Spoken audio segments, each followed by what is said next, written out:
What's up, YouTube? Why are they called relationships? I feel like they should be called relation cars or relation suicide planes. Why do relationships suck? Because we're all selfish. Why are relationships awesome? Because we like the attention. We like the admiration. This is not necessarily advice. I am a single guy by choice. Everyone else's choice. Never been married. I have no kids. But I have been in relationships. In the span that I've been in relationships of all kinds. It doesn't have to necessarily be romantic. It can just be a friendship, a companionship. And one of the most important things about a relationship is being honest. And not just being honest with the other person, it's being honest with yourself. Many people, when they first are introduced to someone, they aren't honest about who they are because they're embarrassed.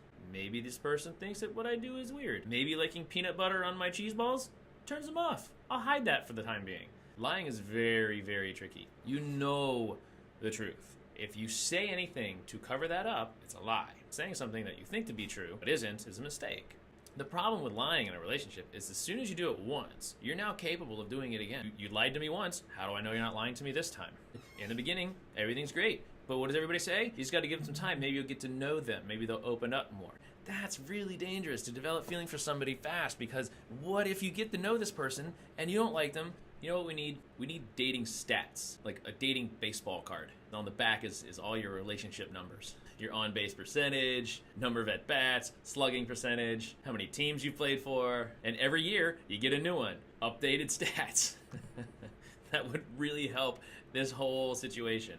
Here's where it boils down to. If you're in a relationship and you are not able to tell that other person the truth at all times without fear of judgment or retaliation, you need to question why you're in the relationship. Here's where that's tricky. If you're always willing to tell the truth, what it means is you have to make sure your actions are things you're not embarrassed to tell the truth about. If they are, don't do those actions. If you do, and it was an accident and a mistake, own up to it, explain yourself. If you have somebody that trusts you, talk it out, you can fix it. Here's the problem with lying and trying to cover up. Not only now are you in trouble because of what you did, you knew it was wrong, you knew not to tell them because you knew they were gonna get mad at you, but now they have to get mad at you for that you're lying about it. Do you trust them or don't you? If you do, tell them the truth. If the truth isn't something that the other person is willing to handle, that person has one of two decisions to make. They have to decide if they can handle the truth, or you got to leave that person.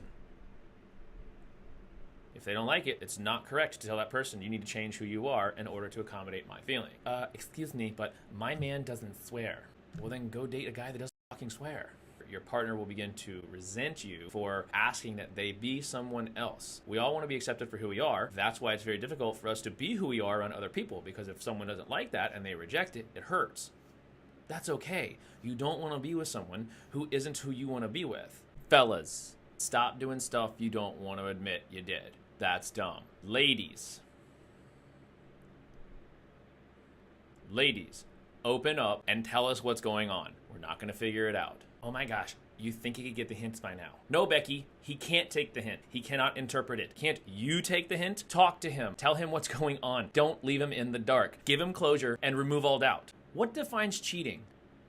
The rules that you establish at the beginning of the relationship. You both have to understand where each other is coming from and what they value. That is how you determine when you've crossed a line. But it has to be established and it has to be identified. If you choose not to do that and someone crosses an unspoken line, not by society's construct, that's not fair. You can't just assume everyone knows what it means to cheat. It's gonna hurt your feelings. You need to have open and honest communications about, hey, here's my boundary. Even if it's obvious, you gotta talk about it. If you do not tell them, you have to then become patient when they cross those lines because they don't know. And if they should know, you are going to fail every relationship that you have. You have to be able to communicate yourself to the other person. You have to be honest with yourself when you do it. If you don't, you're going to get treated the way you don't want to be treated, and then you're going to resent the other person, and they're going to be thinking they're doing everything just fine. For what little worth my experience is on this topic, the number one way to make sure your relationships are successful are to build it on a foundation of honesty. And the fastest way to watch a relationship crumble is to fall victim to jealousy.